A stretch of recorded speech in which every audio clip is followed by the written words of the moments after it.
Good morning and welcome to the Killik and Co market update. An agreement on the US debt ceiling has been voted through the House and the Senate, and it should be signed off by President Biden very shortly.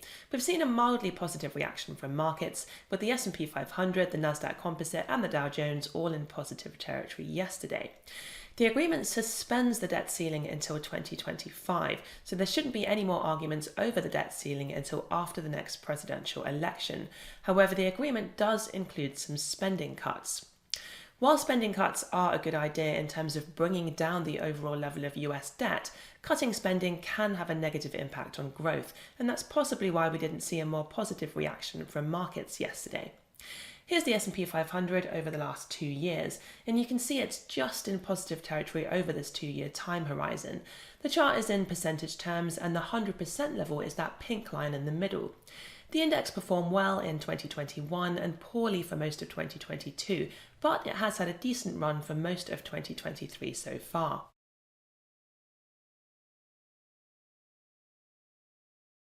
I'm going to mention NVIDIA yet again because it's been in the news so much. This is a company that makes the chips for artificial intelligence processors, and last week we talked about how it was approaching a market capitalization of $1 trillion, and on Tuesday this week it got there.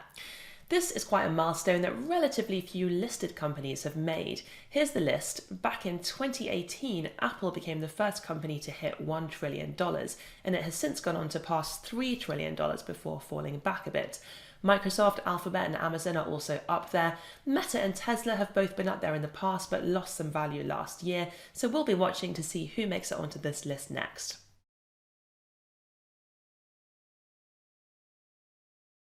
And finally this week we've had the latest FTSE quarterly reshuffle, and this is always good for demonstrating which companies are doing well and which companies are not doing so well.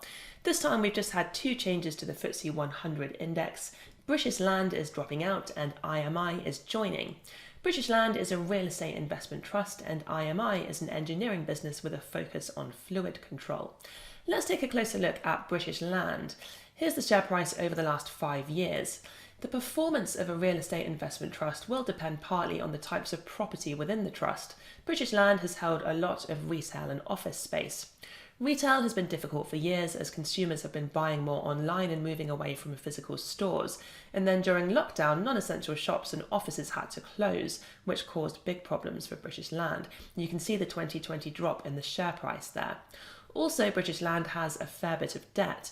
Rising interest rates are not good news for it, and you can see the drop in the share price around the time of the mini budget when UK borrowing costs spiked. It's a difficult time for some types of property companies. We haven't got a week ahead slide this week because none of the companies on our covered list are reporting, but have a great weekend and we look forward to seeing you next Friday.